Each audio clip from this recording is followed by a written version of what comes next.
나는 젊은 시절부터 가난이라는 말을 들을 때마다 속이 뒤집혔다. 가난은 내게 단순한 형편이 아니라 굴욕이었다. 그러나 나는 그 굴욕을 탓하지 않았다. 왜냐하면 탓하는 순간 나는 패배자가 되기 때문이다. 사람은 가난해서 불행한 것이 아니라 가난을 탓해서 불행해진다. 내가 어릴 때 사람들은 늘 이렇게 말했다. 정주영, 너희 집은 원래 가난하잖아. 그 말이 내 귀에 닿을 때마다 심장이 쿵 내려앉았다. 그러나 나는 그 말을 부정하지 않았다. 대신 다짐했다. 그래, 지금은 가난하다. 하지만 평생 그렇게 살지는 않겠다. 나는 그렇게 가난을 탓하는 대신 가난을 불태우는 연료로 삼았다. 가난은 나에게 첫 번째 스승이었다. 그 스승은 냉정했고 무자비했다. 그러나 그 덕분에 나는 세상의 이치를 배웠다. 세상은 누구도 대신 살아주지 않는다는 것, 불평한다고 바뀌지 않는다는 것, 그리고 끝내 바꾸려면 스스로 움직여야 한다는 것을. 나는 매일 새벽 눈을 떴다. 그리고 이렇게 말했다. 오늘 하루 한 걸음이라도 가난에서 멀어지자. 그날 하루 벌어봤자 보잘것없었다. 하지만 그 작은 발걸음이 내 인생의 방향을 바꿨다. 사람들은 가난을 불공평이라 말하지만 나는 다르게 생각했다. 가난은 공평하다. 누구에게나 시작점은 다르지만 노력할 기회만큼은 모두에게 주어져 있다. 나는 그걸 믿었다. 그래서 남들이 잠잘 때 일했고 남들이 포기할 때 버텼다. 인생이 나를 외면할수록 나는 인생을 향해 걸어갔다. 사람들은 말했다. 그렇게 살아서 뭐가 달라지겠어? 나는 대답했다. 내 마음이 달라진다. 그것이 출발이었다. 마음이 바뀌면 인생이 바뀐다. 가난은 결국 마음의 상태다. 가난한 사람과 부자의 차이는 돈이 아니라 생각이다. 나는 현장에서 일할 때 하루 10시간 넘게 땀을 흘렸다. 손에 물집이 터지고 피가 나도 멈추지 않았다. 그럴 때마다 옆 사람은 이렇게 말했다. 이 정도 일해봤자 우리 인생이 달라지겠어? 나는 조용히 대답했다. 이 일은 돈이 아니라 나를 위한 훈련이야. 그렇게 나는 일을 통해 자신을 단련했다.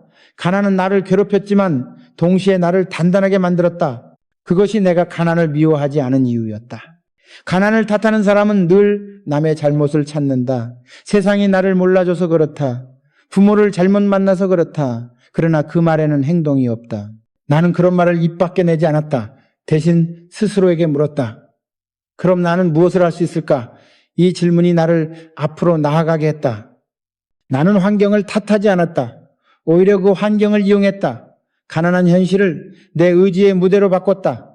가난을 탓하는 사람은 세상을 원망하며 멈춘다. 그러나 책임지는 사람은 세상을 움직인다. 나는 늘 책임을 선택했다. 남이 잘못해도 내 탓이라 생각했다. 그 생각이 나를 성장시켰다. 책임은 무겁지만 그 무게만큼 힘이 된다. 나는 실패했을 때마다 스스로를 다그쳤다. 정주영, 남 탓하지 마라. 네가 선택한 일이다. 그 말은 쓰라렸지만 그 쓰라림이 나를 일으켰다. 나는 젊은 시절 어느 겨울날 공사 현장에서 일하다가 한 엔지니어를 만났다. 그는 내게 이렇게 말했다. 회장님, 왜 그렇게 고생하시면서도 불평 한마디 없으십니까? 나는 웃으며 대답했다. 불평에서 달라질 게 있나? 불평은 나를 약하게 만들고 행동은 나를 강하게 만든다. 그가 잠시 말이 없더니 고개를 끄덕였다. 그날 이후 그는 내 곁에서 묵묵히 일했다. 불평은 사람을 떠나게 하지만 책임은 사람을 모이게 한다. 가난에서 벗어나려면 먼저 태도를 바꿔야 한다. 태도가 바뀌면 행동이 바뀌고 행동이 바뀌면 결과가 바뀐다. 나는 늘 말한다. 인생은 생각한 대로 흘러간다. 가난을 탓하는 사람은 계속 가난한 이유를 찾지만 책임지는 사람은 부자가 될 이유를 만든다.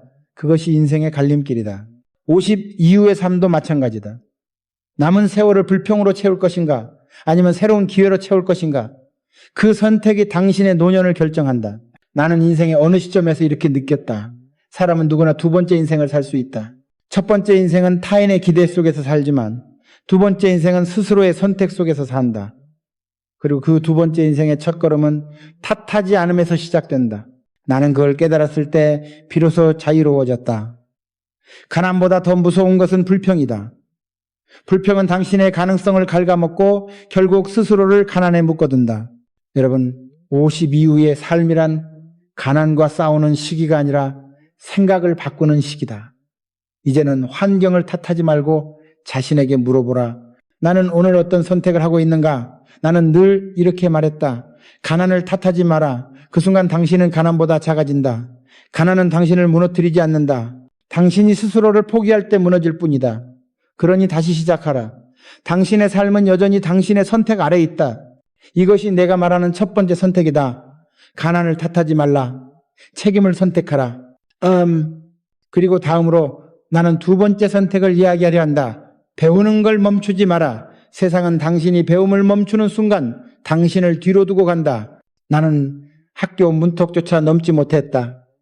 하지만 세상에서 가장 값진 배움은 교실이 아니라 현장에 있었다. 사람들은 배움이라 하면 책과 시험을 떠올리지만 나는 다르게 생각했다. 배움은 삶 그 자체다. 나는 밥을 벌기 위해 벽돌을 나르며 소를 팔며 수없이 실패하며 배웠다. 학교는 나를 가르치지 않았지만 세상은 매일 나를 시험했다. 그 시험은 혹독했지만 통과할 때마다 나는 단단해졌다. 나는 그때부터 깨달았다. 배움은 젊은 사람의 전유물이 아니라 평생의 의무라는 것을 내가 30을 넘겼을 때였다. 이미 몸으로 부딪혀 배운 경험은 많았지만 나는 여전히 세상이 낯설었다. 새벽부터 밤까지 일했지만 세상이 어떻게 돌아가는지는 몰랐다. 그래서 나는 나 자신에게 명령했다. 일만 하지 말고 생각하라. 일은 손이 하지만 배움은 머리로 하는 것이다. 손이 멈추면 하루가 끝나지만 머리가 멈추면 인생이 끝난다. 그때부터 나는 책을 읽기 시작했다. 비록 문장 하나를 이해하는데 한참이 걸렸지만 나는 포기하지 않았다. 한 줄 한 줄 읽으며 내 안의 세상이 넓어지는 것을 느꼈다. 나는 젊은 직원들에게 자주 말했다. 배움을 멈추는 순간 인생은 멈춘다. 배움은 나이를 묻지 않는다. 50이든 60이든 배우는 사람은 점다. 나는 나이가 들어서도 새로운 일을 시작했다. 조선소를 세울 때도 자동차 회사를 만들 때도 나는 늘 배웠다. 그때마다 사람들은 말했다. 회장님, 이건 너무 새로운 분야 아닙니까? 나는 대답했다. 모르면 배우면 되지. 배우는 자세가 있는 사람은 두렵지 않다. 두려움은 모름에서 오지만 배움은 모름을 이긴다. 내가 처음 조선소를 세울 때 외국 기술자와의 회의에서 그들은 나를 무시했다. 한국에는 배를 지을 기술이 없다. 그 말에 나는 웃으며 대답했다. 그럼 당신에게 배우면 되겠군. 그들은 잠시 침묵했다. 나는 모른다고 부끄러워하지 않았다. 모른다고 포기하지도 않았다. 대신 배웠다. 하루 12시간씩 설계도를 들여다보고 영어 단어를 하나하나 외웠다. 밤새도록 기술자들과 씨름하며 배웠다. 나는 자존심보다 배움을 택했다. 그 자존심을 꺾은 그날이 내 인생이 가장 크게 성장한 날이었다. 배움이란 단순히 지식을 쌓는 게 아니다. 그것은 자세의 문제다. 겸손한 사람만이 배운다. 나는 늘 내 밑에 직원에게서도 배웠다. 그들이 나보다 젊다고 직급이 낮다고 해서 무시하지 않았다. 오히려 그들의 의견을 들으며 새로운 시각을 얻었다. 회장님, 요즘 이런 방식이 유행입니다. 좋다, 한번 해보자. 그렇게 나는 늘 배우는 자세로 일했다.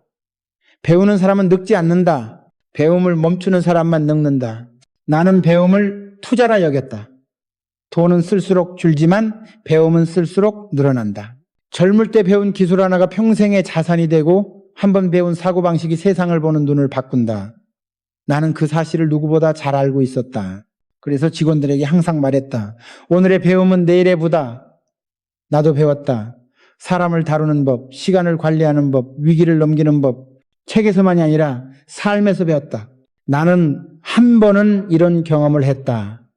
어느 날 한 엔지니어가 내게 말했다. 회장님, 이건 너무 복잡한 기술입니다. 우리로선 불가능합니다. 나는 대답했다. 불가능한 기술이 아니라 마음의 문제야. 할 수 있을 때까지 배우면 돼. 그리고 나는 그와 함께 연구실에 들어가 밤을 새웠다. 모르는 걸 인정하고 배우는 걸 두려워하지 않는 태도. 그것이 회사를 살리고 나라를 살렸다. 세상은 빠르게 변한다.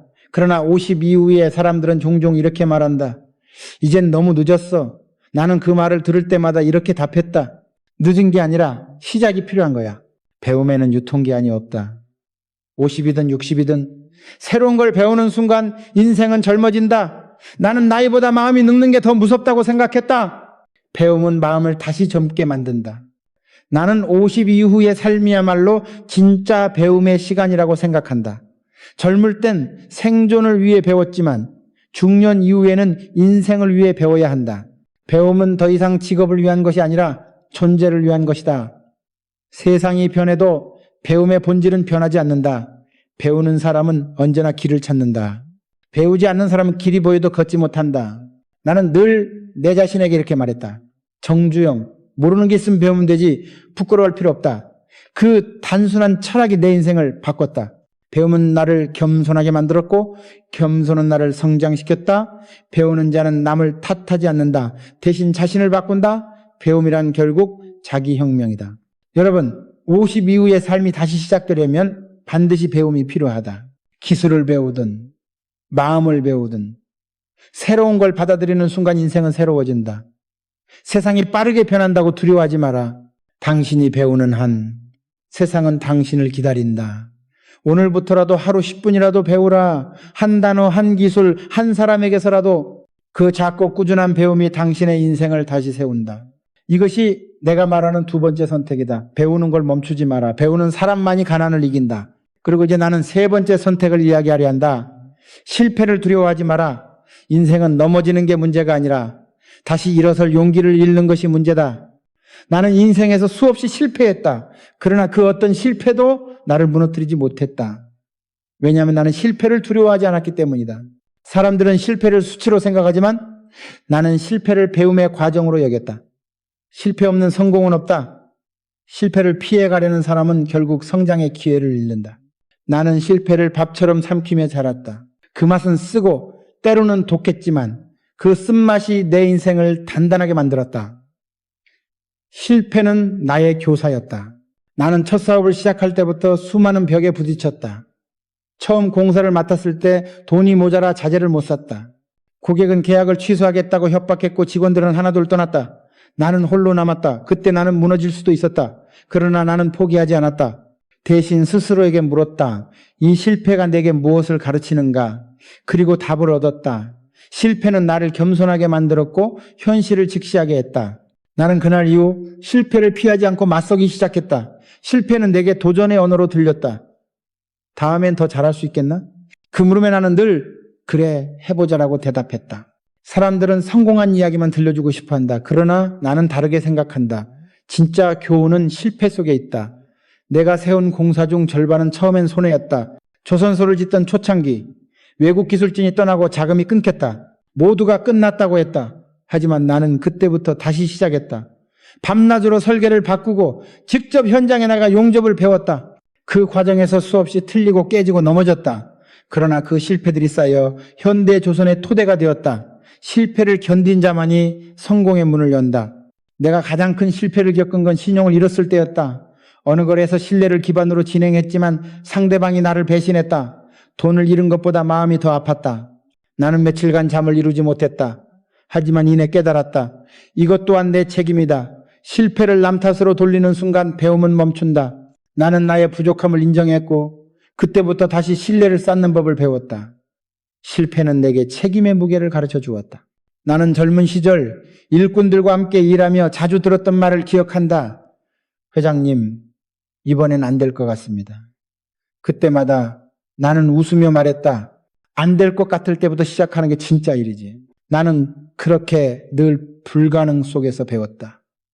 실패는 나를 단련시켰고 나를 냉정하게 만들었다. 세상은 실패한 사람을 비웃지만 실패를 견딘 사람은 결국 세상을 이긴다. 나는 그를 몸으로 증명했다. 실패를 두려워하는 사람은 결국 아무 일도 하지 않는다. 그러나 나는 이렇게 말하고 싶다. 실패는 부끄러운 것이 아니라 도전의 흔적이다. 당신이 실패했다는 건 시도했다는 증거다. 시도하지 않은 사람은 실패조차 모른다. 나는 실패를 두려워하지 않았다. 오히려 실패가 내게 방향을 알려주었다. 잘못된 길에서 돌아서게 한 것도 다시 일어서게 한 것도 모두 실패였다. 실패는 내 인생의 나침반이었다. 나는 어느 날 한 젊은 직원에게 물었다. 왜 새로운 아이디어를 내지 않나? 그는 대답했다. 실패할까 봐 두렵습니다. 나는 단호히 말했다. 실패하지 않으면 성공도 없다. 실패는 비용이 아니라 투자다. 그가 그 말을 마음에 새기고 도전하자 회사의 방향이 바뀌었다. 그때 나는 확신했다. 사람은 실패를 통해 성장한다. 실패를 피하는 사람은 제자리에서 늙고 실패를 견디는 사람은 매번 새로 태어난다. 나는 실패를 두려워하지 않는 문화를 만들고 싶었다. 그래서 직원들에게 실수를 질책하지 않았다. 대신 물었다. 왜 실패했는가? 그리고 다시 말했다. 좋다. 다음엔 어떻게 할 건가? 실패를 숨기면 조직이 썩지만 실패를 공유하면 모두가 성장한다. 나는 그걸 믿었다. 실패는 조직의 적이 아니라 스승이었다. 사람들은 종종 이렇게 말한다. 정주영 회장님은 운이 좋았어요. 나는 웃는다. 운이란 이름의 실패가 수십 번 있었다. 단지 나는 포기하지 않았을 뿐이다. 실패가 내게 무릎을 꿇릴 때마다 나는 두 주먹을 쥐었다. 이번엔 끝까지 간다. 그 끈기가 결국 운이 되었다. 운이란 포기하지 않은 사람에게 찾아오는 보상일 뿐이다. 여러분, 인생은 실패를 피하는 싸움이 아니다. 실패를 견디는 싸움이다. 실패는 당신을 약하게 만드는 게 아니라 다음 승리를 준비시킨다. 나는 매번 실패할 때마다 이렇게 생각했다. 이번 실패는 내 다음 성공의 연습이다. 그 생각이 나를 버티게 했다. 세상은 완벽한 사람을 원하지 않는다. 대신 다시 일어서는 사람을 존경한다. 50 이후의 인생에서도 마찬가지다. 실패를 두려워하지 마라. 지금의 실패는 당신의 나이를 묻지 않는다. 인생의 후반전에도 새로운 기회는 있다. 다만 실패를 받아들일 용기가 있어야 한다. 나이 들수록 사람들은 안정만을 원한다. 그러나 안정은 성장의 반대말이다. 오히려 실패를 통해 다시 불타올라야 한다. 그 불꽃이 꺼지면 인생도 식는다. 나는 이렇게 말했다. 실패를 두려워하지 마라. 실패는 잠시 멈춤일 뿐 끝이 아니다. 나도 수없이 넘어졌지만 매번 일어났다. 그것이 내 인생의 진짜 성공이었다. 실패가 없었다면 나는 지금 이 자리에 없었을 것이다. 이것이 내가 말하는 세 번째 선택이다. 실패를 두려워하지 마라. 실패를 품은 사람만이 진짜 성공을 맞이한다. 그리고 이제 나는 네 번째 선택을 이야기하려 한다. 인맥이 아니라 신뢰를 쌓아라. 돈보다 귀하고 권력보다 오래가는 자산은 신뢰다. 나는 젊은 시절 돈이 없었다. 기술도 부족했고 학벌도 없었다. 그러나 단 하나 가진 것이 있었다. 바로 신뢰였다. 세상은 능력보다 신뢰로 움직인다. 나는 그 사실을 몸으로 배웠다. 돈은 잠시 빌릴 수 있지만 신뢰는 평생을 걸어야 얻는다. 신뢰를 잃으면 모든 것을 잃는다. 그러나 신뢰를 쌓으면 돈도 사람도 기회도 따라온다. 나는 인생의 수많은 순간에서 이 진리를 경험했다. 사람들은 나를 성공한 사업가라 부르지만 나는 스스로를 신뢰를 지킨 사람이라 생각한다. 왜냐하면 신뢰는 내가 세운 모든 것의 기초였기 때문이다. 나는 처음 건설업을 시작했을 때 자금이 턱없이 부족했다. 은행에서 대출을 받으려 갔지만 직원은 서류만 보고 말했다. 보증인 없으면 어렵습니다. 나는 조용히 대답했다. 보증은 제 이름이면 됩니다. 그 말에 은행원이 웃었다. 그러나 나는 그 말에 진심이었다. 나는 내 이름이 신뢰가 되길 바랐다. 그리고 그 약속을 지켰다. 아무리 힘든 상황에서도 단 한 번도 약속을 어긴 적이 없다. 그게 나의 자존심이었다. 세상은 당신이 가진 돈보다 지킨 약속을 더 기억한다. 신뢰는 말로 얻는 게 아니다. 행동으로 쌓는 것이다. 나는 항상 먼저 약속을 지켰다. 상대방이 나를 의심해도 나는 끝까지 믿음을 보여줬다. 처음엔 사람들은 그걸 순진함이라 비웃었다. 그러나 시간이 지나자 그들은 말했다. 정 회장, 그 사람은 믿을 만한 사람이다. 그 한마디가 수백억짜리 광고보다 값졌다. 신뢰는 단 한 번의 계약보다 평생의 길을 열어준다. 나는 사람을 볼 때 기술이나 학벌보다 약속을 지킬 줄 아는가를 먼저 봤다. 아무리 똑똑해도 신뢰가 없는 사람은 오래가지 못한다. 반대로 능력이 조금 부족해도 신뢰가 있는 사람은 결국 큰일을 해낸다. 신뢰는 속도가 아니라 지속이다. 단기적으로는 손해처럼 보여도 장기적으로는 가장 큰 이익이다. 나는 수많은 거래에서 이 원칙을 지켰다. 손해를 감수하더라도 약속을 어기지 않았다. 그 손해가 나를 망치지 않았고 오히려 더 큰 신뢰를 불러왔다. 내가 해외 공사를 추진하던 시절 한 외국인 파트너가 말했다. 정 회장, 우리는 서류보다 사람을 봅니다. 당신을 믿습니다. 나는 그 말을 평생 잊지 못했다. 그 한마디가 내 모든 수고를 보상했다. 그들은 내게 수천만 달러 규모의 공사를 맡겼다. 이유는 단 하나였다. 그들은 나의 신뢰를 받다. 세상은 결국 신뢰 위에 세워진다. 기술은 배우면 되지만 신뢰는 한 번 잃으면 다시 쌓을 수 없다. 나는 한 번 큰 위기를 겪은 적이 있다. 해외 프로젝트가 예정보다 늦어지면서 손실이 커졌다. 주변에서는 그냥 계약을 파기하라고 했다. 그러나 나는 고개를 저었다. 약속은 지켜야 한다. 나는 직접 현장에 나가 잠도 제대로 자지 못한 채 일했다. 결국 공사를 마쳤고 고객은 감동했다. 그들이 내 손을 잡으며 말했다. 당신의 회사는 신뢰할 수 있다. 그때 나는 알았다. 신뢰는 위기에서 만들어진다는 것을. 평소에는 아무렇지 않게 보이지만 위기 때 빛난다. 나는 직원들에게 늘 말했다. 인맥은 사라져도 신뢰는 남는다. 인맥으로 쌓은 관계는 상황이 바뀌면 끝난다. 그러나 신뢰로 쌓은 관계는 세월이 흘러도 변하지 않는다. 권력은 유통기한이 있다. 그러나 신뢰는 세대가 바뀌어도 이어진다.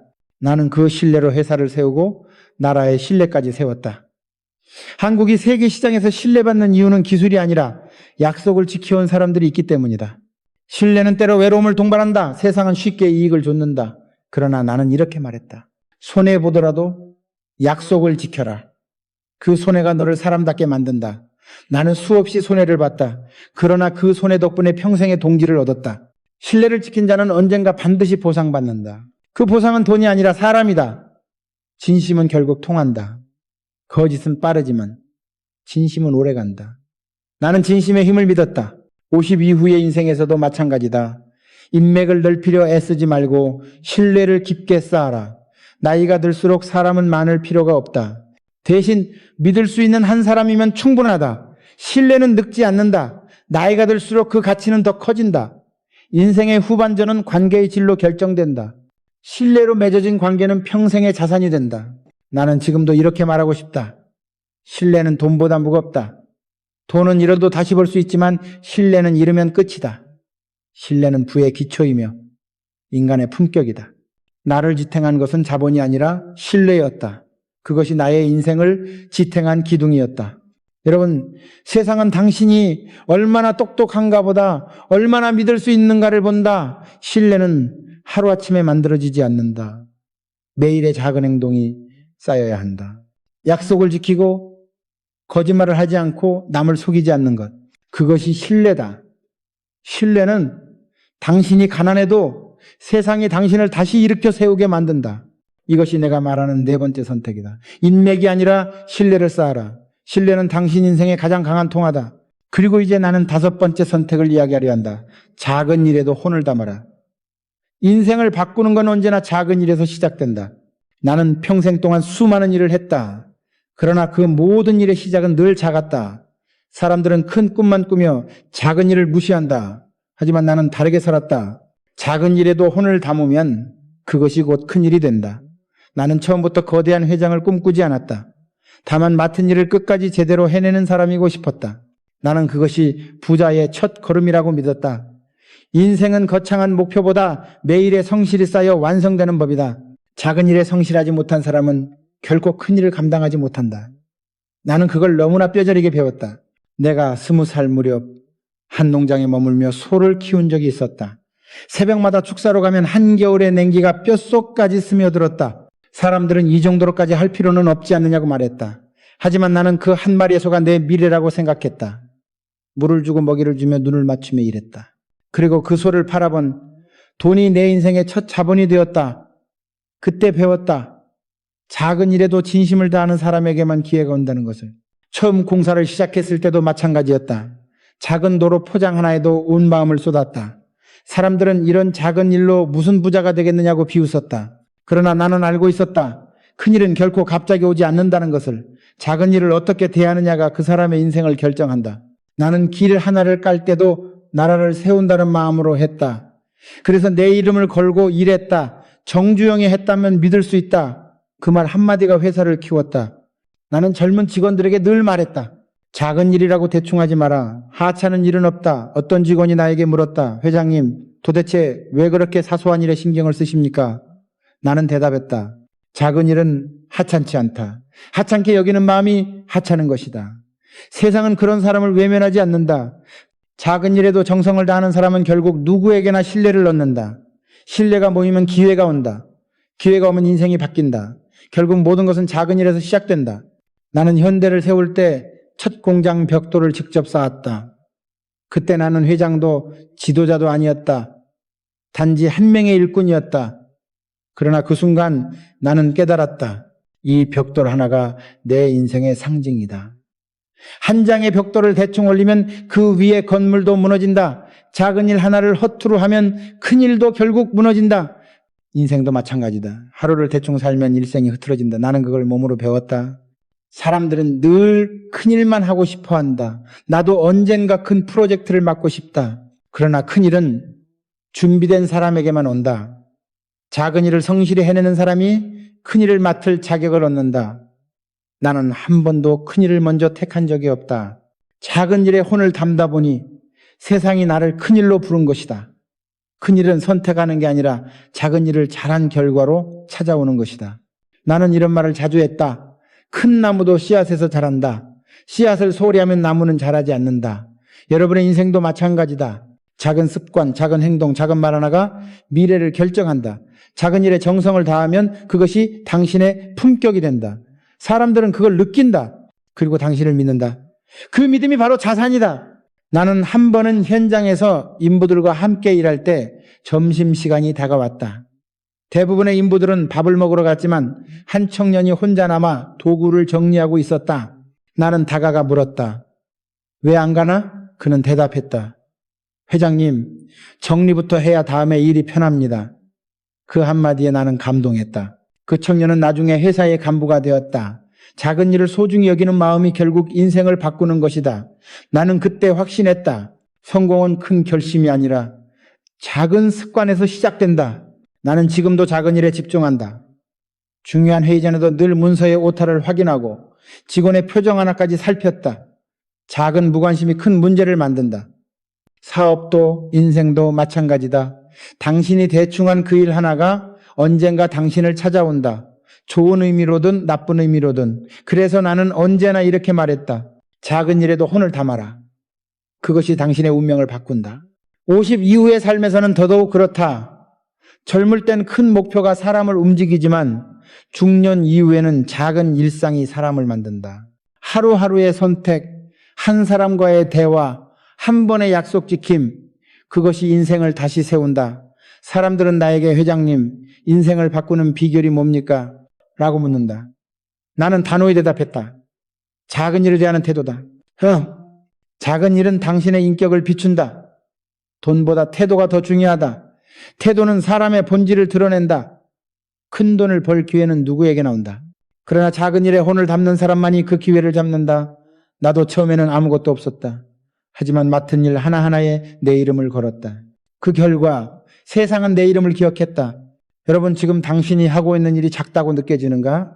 그러나 그 일 속에 미래가 숨어 있다. 커피를 타는 일, 손님을 맞는 일, 서류를 정리하는 일, 모두가 당신의 인생을 바꾸는 기회다. 작은 일에 진심을 담으면 언젠가 그 일이 당신을 다른 세상으로 데려간다. 나는 인생의 후반기에 이르러서야 완전히 확신했다. 성공이란 결코 하늘에서 떨어지는 것이 아니었다. 매일의 성실, 작은 일의 정성, 그리고 그 속에 깃든 진심이 쌓여 만들어진 결과였다. 작은 일에 혼을 담으면 결국 그것이 당신의 운명을 바꾼다. 이것이 내가 말하는 5번째 선택이다. 작은 일에도 혼을 담아라. 성실은 부의 씨앗이다. 그리고 이제 나는 6번째 선택을 이야기하려 한다. 시간을 돈처럼 써라. 돈은 잃어도 다시 벌 수 있지만 시간은 한 번 지나면 돌아오지 않는다. 나는 평생을 바쁘게 살았다. 그러나 그 바쁨 속에서도 나는 시간의 가치를 잊지 않았다. 돈보다 무서운 것은 시간의 낭비였다. 돈은 잃어도 다시 벌 수 있지만 시간은 한 번 흘러가면 끝이다. 사람들은 흔히 시간이 없다고 말하지만 나는 그렇게 생각하지 않았다. 시간은 누구에게나 똑같이 주어진다. 문제는 그 시간을 어떻게 쓰느냐에 달려있다. 나는 하루 24시간을 3번으로 나누어 살았다. 아침은 생각의 시간, 낮은 행동의 시간, 밤은 반성의 시간이었다. 그 습관이 내 인생의 뼈대를 세웠다.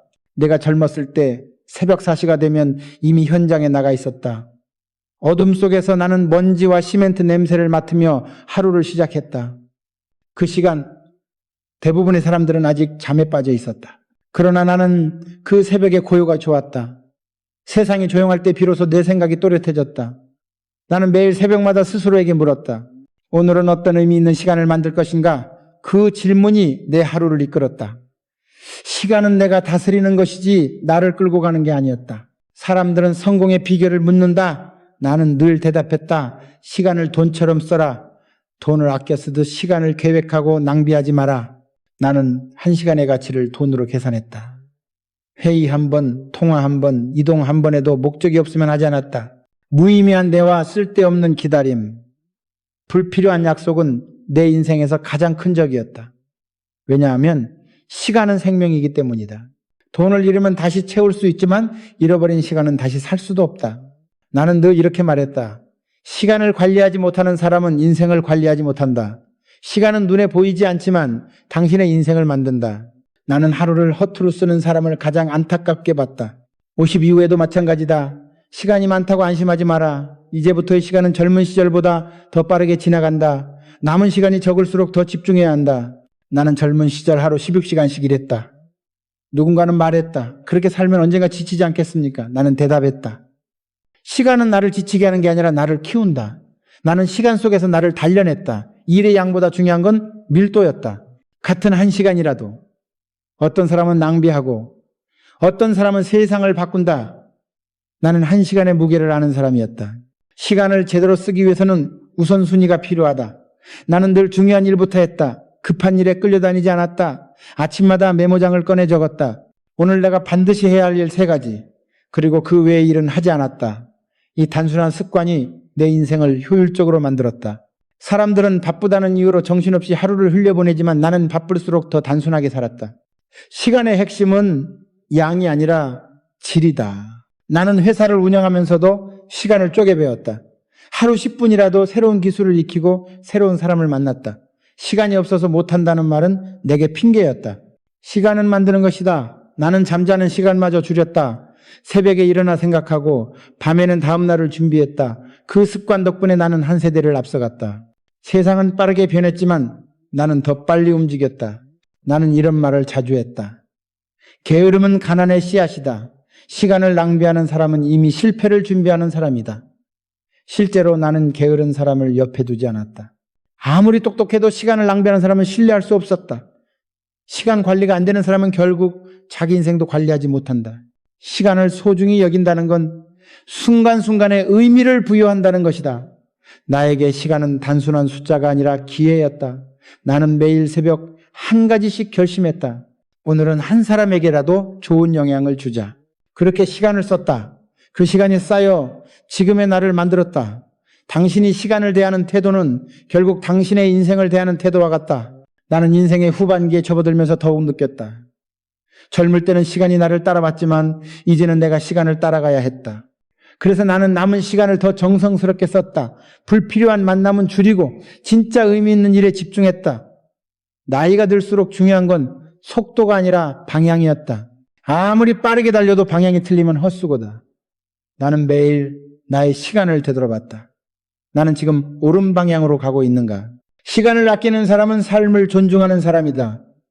시간을 함부로 쓰는 사람은 결국 인생도 함부로 쓴다. 나는 이 사실을 너무나 많이 봤다. 젊은 시절엔 하루가 길어 보이지만 50 이후에는 하루가 한순간이다. 그 한순간을 헛되이 보내지 마라. 그 한순간이 당신의 인생을 바꾼다. 나는 이렇게 말했다. 당신이 시간을 대하는 방식이 곧 당신의 운명을 결정한다.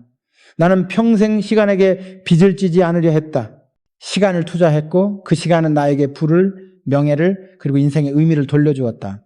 여러분, 50 이후의 삶에서 가장 소중한 자산은 돈이 아니라 시간이다. 돈은 가족이 대신 벌 수 있어도 시간은 누구도 대신 써줄 수 없다. 지금 이 순간 당신이 어떻게 시간을 쓰느냐가 당신의 내일을 만든다. 늦었다고 생각할 때가 가장 빠른 때다. 오늘을 붙잡아라.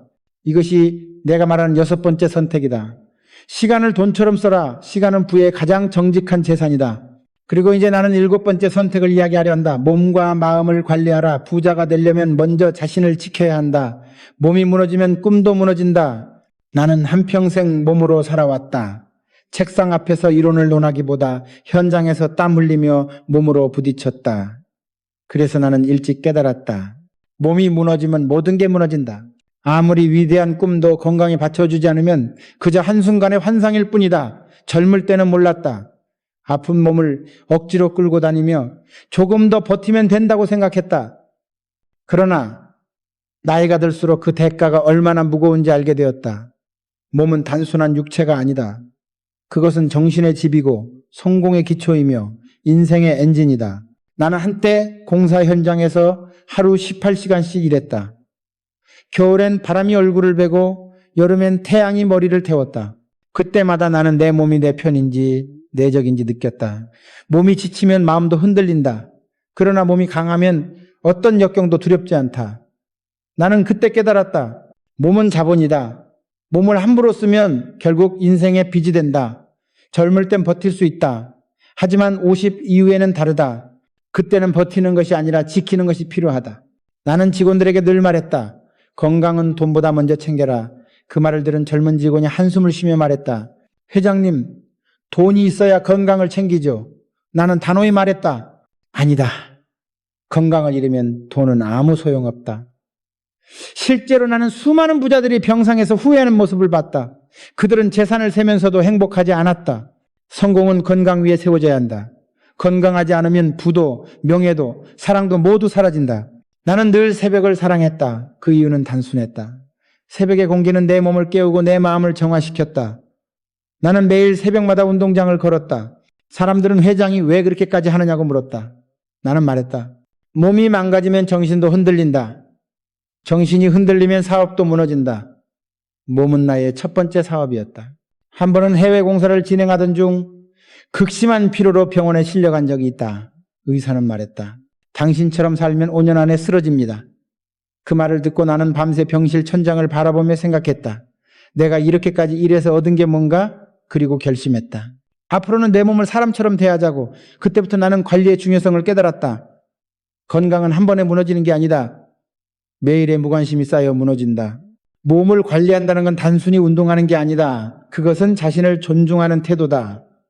나는 매일 일정한 시간에 일어나고 일정한 시간에 잠들었다. 음식을 조심했고 술자리를 줄였다. 사람들은 그걸 절제라고 불렀지만 나는 그것을 자기 존중이라 불렀다. 몸을 함부로 대하는 사람은 자기 인생도 함부로 대한다. 나는 이렇게 말했다. 몸을 지키는 사람만이 꿈을 지킬 자격이 있다. 몸이 지치면 생각이 흐려지고 생각이 흐려지면 결정이 잘못된다. 사업의 위기는 대부분 피로에서 시작된다. 내가 회의를 하며 늘 강조한 게 있었다. 컨디션이 나쁘면 아무리 좋은 아이디어도 소용없다. 나는 젊은 임원들에게 늘 말하곤 했다. 몸이 좋지 않으면 하루를 쉬어라. 대신 내일은 2배로 해라. 쉬는 것도 전략이다. 50 이후에는 몸의 피로가 정신을 잠식한다. 아침에 일어나 거울을 볼 때 얼굴이 지쳐있다면 그것은 단순한 피곤함이 아니다. 당신의 삶이 과로하고 있다는 신호다. 몸은 말하지 않지만 언제나 먼저 반응한다. 나는 사업을 하면서도 언제나 내 몸의 신호를 들었다. 때로는 과감히 멈췄다. 멈출 줄 아는 용기가 버틸 줄 아는 용기보다 더 중요하다. 건강은 단순히 개인의 문제가 아니다. 건강한 사람만이 건강한 관계를 만들고 건강한 관계가 건강한 조직을 만든다. 나는 회사에 건강검진 제도를 도입하면서 이렇게 말했다. 회사의 자산은 기계가 아니라 사람이다. 건강한 직원이 많을수록 회사는 오래간다. 그리고 그것이 바로 부의 지속성을 만든다. 나는 마음의 건강도 중요하게 여겼다. 몸이 건강해도 마음이 병들면 삶이 무너진다. 성공한 사람일수록 외로움과 스트레스에 시달린다. 그래서 나는 스스로에게 물었다. 나는 지금 행복한가? 그 질문이 나를 지켜줬다. 나는 가끔 현장을 떠나 바다를 보러 갔다. 파도가 부딪히는 소리를 들으며 마음을 비웠다. 마음이 고요해질 때 비로소 새로운 생각이 들어왔다. 몸은 현실을, 마음은 방향을 만든다. 두 가지가 함께 건강해야 인생이 바로 선다. 건강은 단순한 습관이 아니라 철학이다. 몸과 마음을 다스릴 줄 아는 사람은 인생을 지휘할 수 있다. 나는 이렇게 말했다. 몸이 약하면 두려움이 커지고 두려움이 커지면 인생이 작아진다. 몸이 강하면 마음이 담대해지고 마음이 담대해지면 운명도 따라온다. 나는 그것을 경험으로 배웠다. 여러분, 나이가 들수록 건강은 사치가 아니라 의무다. 지금의 몸은 젊은 시절의 결과이고 내일의 몸은 오늘의 선택이다. 하루에 30분이라도 자신을 위해 써라. 걷고 생각하고 웃어라. 그것이 당신의 인생을 연장시키고 불을 지켜주는 가장 확실한 투자다. 이것이 내가 말하는 7번째 선택이다. 몸과 마음을 관리하라. 자기 자신이 최고의 자산이다. 그리고 이제 나는 8번째 선택을 이야기하려 한다. 두려움을 넘어서라. 두려움은 실패보다 무섭다. 두려움이 당신의 발목을 잡는 순간 기회는 당신을 지나쳐간다. 나는 두려움이란 녀석을 평생 옆에 두고 살았다. 사업을 할 때도, 사람을 만날 때도, 결정을 내릴 때도 두려움은 늘 내 곁에 있었다. 그러나 나는 그 두려움을 친구처럼 다뤘다. 두려움은 나를 막는 것이 아니라 나를 깨우는 신호였다. 대부분의 사람들은 실패가 두려워 아무것도 하지 않는다. 그러나 나는 실패보다 더 무서운 것은 시도하지 않는 것이라고 생각했다. 실패는 배움이 되지만 시도하지 않으면 후회만 남는다. 인생의 가장 큰 낭비는 두려움 때문에 한 발자국도 내딛지 못하는 것이다. 나는 평생 수많은 위기를 겪었다. 전쟁, 금융위기, 외환위기, 그리고 수없이 많은 계약 파기. 그때마다 사람들은 나에게 물었다. 회장님, 두렵지 않으셨습니까? 나는 늘 대답했다. 두렵지 않았다면 거짓말이지. 그러나 두려움이 무릎 꿇지 않았다. 두려움이 나를 막을 때 나는 스스로에게 말했다. 겁은 인간의 본능이다. 그러나 멈추는 건 선택이다. 나는 그 선택을 하지 않았다. 내가 처음 조선소를 세우겠다고 했을 때 모두가 반대했다. 정 회장, 미쳤습니까? 조선소는 일본이나 할 수 있는 일입니다. 은행은 대출을 거절했고 전문가들은 고개를 저었다. 그때 나도 두려웠다. 하지만 나는 한 가지를 믿었다. 두려움은 불가능의 신호가 아니라 도전의 문 앞에 서 있다는 신호다. 나는 두려움을 이기려 하지 않았다. 그저 한 걸음씩 움직였다. 한 걸음. 그리고 또 한 걸음. 그렇게 걷다 보니 길이 열렸다. 두려움을 넘어서면 그곳엔 누구도 본 적 없는 새로운 세상이 있었다. 나는 젊은 시절에 이런 경험을 했다. 막노동을 하던 시절 나는 사장이 되겠다고 다짐했다. 하지만 그때 내 주변 사람들은 모두 비웃었다. 네가 돈도 학벌도 배경도 없는데 무슨 수로? 그 말이 내 안에 불을 붙였다. 나는 겁이 났지만 그 겁을 원동력으로 삼았다. 두려움이 있을 때마다 나는 이렇게 생각했다. 겁난다는 건 내가 아직 살아있다는 증거다. 그래서 나는 늘 두려움을 향해 걸어갔다. 사람들은 용기를 겁이 없는 상태라고 착각한다. 아니다. 진짜 용기란 겁이 나도 하는 것이다. 나는 수없이 많은 결정을 내려야 했다. 어떤 결정은 내 인생을 바꿨고 어떤 결정은 실패를 안겨줬다. 그러나 후회는 없었다. 왜냐하면 나는 멈추지 않았기 때문이다. 사람들은 실패가 두렵다고 말하지만 나는 실패하지 않는 인생이 더 두려웠다. 그건 아무것도 배우지 못한 인생이기 때문이다. 나는 한 번도 완벽한 준비가 될 때까지 기다린 적이 없다. 언제나 준비는 부족했다. 하지만 나는 뛰어들었다. 세상은 완벽을 기다려주지 않는다. 완벽을 기다리다 늙고 기회를 놓친다. 나는 두려움을 느낄 때마다 이렇게 말했다. 지금이 바로 해야 할 때다. 그리고 실제로 두려움이 가장 클 때 행동하면 결과는 가장 크다. 어느 날 젊은 임원이 나에게 물었다. 회장님, 혹시 실패가 무섭지 않으셨습니까? 나는 웃으며 말했다. 무섭지 않은 사람이 어디 있겠나. 하지만 나는 실패보다 시도하지 못한 자신을 더 미워했다. 그 말에 그는 고개를 숙였다. 나는 이어 말했다. 두려움이 클수록 그 안에 가능성이 있다. 두려움이 없다는 건 네가 아직 진짜 도전을 하지 않았다는 뜻이다. 두려움은 적이 아니라 나침반이다. 두려움이 느껴지는 곳으로 가라. 거기엔 당신의 성장이 있다. 나는 이 철학으로 살았다. 현대를 세울 때 수천억의 부채를 짊어지고도 포기하지 않았다. 다들 망한다고 했지만 나는 믿었다. 이 공포의 끝에는 새로운 시대가 있다. 그리고 실제로 그 길의 끝에는 한국의 조선산업이 있었다. 나는 두려움을 발판으로 삼았다. 두려움은 약자의 감정이 아니라 강자가 되기 위한 통과 의례다. 두려움을 넘어서기 위해서는 확신이 필요하다. 확신이란 근거 없는 자신감이 아니다. 준비와 노력에서 오는 믿음이다. 나는 늘 현장에 있었다. 손으로 만지고 눈으로 확인하고 몸으로 느꼈다. 그렇게 준비했기에 두려움이 와도 버틸 수 있었다. 아무것도 하지 않는 사람이 가장 불안하다. 그러나 행동하는 사람은 두렵더라도 전진한다. 나는 그런 삶을 택했다. 사람들은 나에게 회장님, 당신은 어떻게 항상 담대하십니까? 라고 묻곤 했다. 나는 대답했다. 나는 겁이 많다. 그래서 준비를 많이 한다. 두려움은 나를 멈추게 하지 않았다. 오히려 나를 더 철저하게 만들었다. 그게 나의 방식이었다. 겁이 나면 더 깊이 공부하고 더 많이 관찰하고 더 치열하게 준비했다. 결국 두려움은 나를 성장시켰다. 50 이후의 인생에서는 두려움이 더 커진다. 실패의 기억, 상처의 경험, 책임의 무게가 사람을 조심스럽게 만든다. 그러나 그 조심스러움이 때로는 기회를 막는다. 나는 말하고 싶다. 두려움을 이기려 하지 마라. 두려움과 함께 걸어라. 두려움은 사라지지 않는다. 그러나 그것을 이끌고 나아갈 수는 있다. 그것이 진짜 성숙한 용기다. 나는 인생을 돌아보며 이런 결론에 도달했다. 두려움을 극복한 사람만이 인생을 바꿀 수 있다. 두려움은 실패가 아니라 신호다. 새로운 단계로 가야 할 때가 왔다는 신호. 나는 그 신호를 외면하지 않았다. 그래서 나는 평생 도전했고 그 결과 세상이 나를 기억하게 됐다. 여러분, 두려움이 찾아왔을 때 멈추지 마라. 그 두려움의 끝에 당신의 새로운 인생이 기다리고 있다.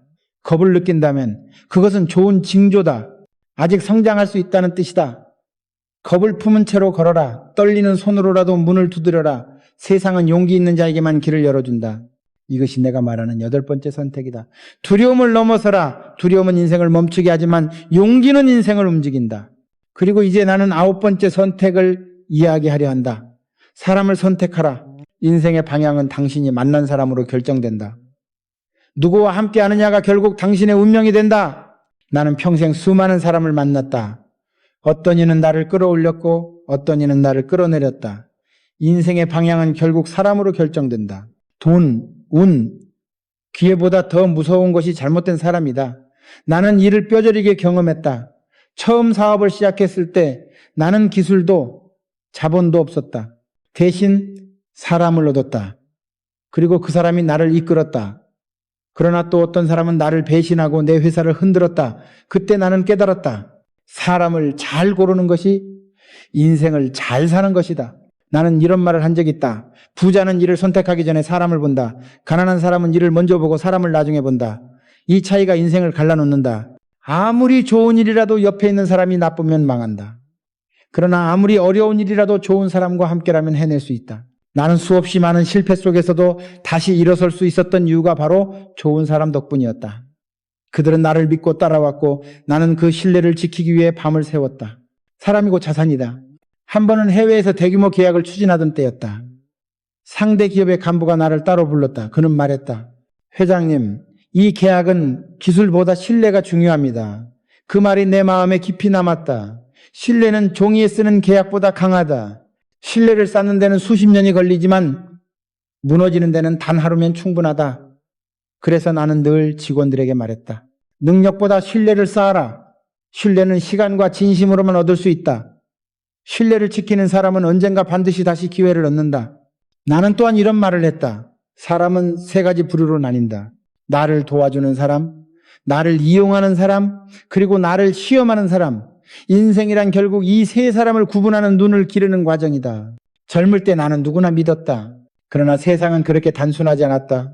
어떤 사람은 웃으면서 당신을 속이고 어떤 사람은 무뚝뚝하지만 끝까지 당신 곁을 지킨다. 진짜 사람은 말이 아니라 행동으로 드러난다. 나는 수많은 위기 속에서 그 진짜 사람들을 알아봤다. 그들은 힘든 때일수록 함께 있었다. 나는 인간관계를 단순히 이익으로 따지지 않았다. 함께 일할 때 그 사람의 눈빛을 봤다. 눈빛은 거짓말을 하지 않는다. 눈빛이 흔들리는 사람은 마음이 불안한 사람이다. 그리고 그런 사람은 끝까지 함께 할 수 없다. 나는 손익계산보다 사람의 뿌리를 봤다. 어려움 앞에서 변하지 않는 사람, 작은 약속을 지키는 사람, 그게 진짜 파트너였다. 나이가 들수록 나는 함께할 사람의 중요성을 더 깊이 느꼈다. 50 이후의 인생은 혼자서 갈 수 있는 길이 아니다. 젊을 때는 체력과 열정으로 버틸 수 있지만 중년 이후에는 사람의 힘이 필요하다. 나를 응원해주는 동료, 나를 믿어주는 후배, 나를 존중해주는 친구, 그들이 바로 삶의 버팀목이다. 반대로 불평만 하는 사람, 남의 탓만 하는 사람, 부정적인 말을 퍼뜨리는 사람과 가까이 하면 인생이 서서히 무너진다. 그들은 당신의 에너지를 빼앗고 당신의 비전을 흐리게 만든다. 나는 그런 사람을 멀리했다. 한 번은 오래된 직원 한 명이 내게 찾아와 이렇게 말했다. 회장님, 요즘 너무 외롭습니다. 나는 조용히 물었다. 왜 외로운가? 그는 답했다. 가치 있는 사람은 많은데 믿을 사람은 없습니다. 나는 잠시 생각하다 말했다. 그건 네가 사람을 고르지 않았기 때문이다. 진심 없는 사람들과 어울리면 결국 혼자 남는다. 사람은 많을수록 좋은 게 아니다. 내 삶에 긍정적인 영향을 주는 단 한 사람만 있어도 충분하다. 나는 이렇게 믿는다. 좋은 사람을 만나면 인생이 바뀌고 나쁜 사람을 만나면 인생이 늦어진다. 그러니 사람을 선택할 때는 신중해야 한다. 돈을 빌려줄 땐 계산서를 보지만 사람을 믿을 땐 마음을 봐야 한다. 사람을 잘못 고르면 돈보다 큰 손해를 본다. 나는 회사를 키우면서 이 원칙을 지켰다. 나보다 능력 있는 사람보다 나를 진심으로 믿는 사람과 함께했다. 왜냐하면 믿음은 능력을 낳기 때문이다. 인생을 살다 보면 당신을 이용하려는 사람이 반드시 나타난다. 달콤한 말로 다가오지만 그 속엔 탐욕이 숨어 있다. 그런 사람을 만났을 때는 결단해야 한다. 미련을 두지 말고 끊어라. 당신의 인생은 그 결단으로 정리된다. 사람을 떠나보내는 것도 용기다. 나는 수많은 사람을 떠나보냈다. 그때마다 마음이 아팠지만 후회하지 않았다. 진짜 인연은 다시 돌아온다. 나는 인생의 마지막까지도 사람에 대한 믿음을 잃지 않았다. 배신을 당해도 상처를 받아도 결국 사람은 희망이었다. 기계가 돈을 벌지만 사람만이 세상을 만든다. 나는 현대를 세우며 깨달았다. 건물은 돈으로 세우지만 기업은 사람으로 세운다. 그리고 인생도 마찬가지다. 집은 돈으로 지어도 삶은 사람으로 짓는다. 여러분, 지금 곁에 있는 사람을 다시 보라. 그들은 당신의 미래다. 당신을 성장시키는 사람인가? 아니면 지치게 만드는 사람인가? 함께 있을 때 에너지가 솟는 사람과 살아라. 그런 사람이야말로 인생의 동반자다. 부정적인 사람과의 인연을 끊는 것은 배신이 아니다. 그것은 자기 보호다. 당신이 누구와 함께 걷느냐가 당신이 어디까지 갈 수 있느냐를 결정한다. 이것이 내가 말하는 9번째 선택이다. 사람을 선택하라. 당신의 인생은 당신 곁의 사람들로 완성된다. 그리고 이제 마지막으로 나는 9가지 선택의 끝에서 한 가지 진리를 말하고자 한다. 그것은 바로 모든 선택은 결국 자신을 향해 한다. 인생을 바꾸는 마지막 열쇠는 남이 아닌 나를 바꾸는 것이다.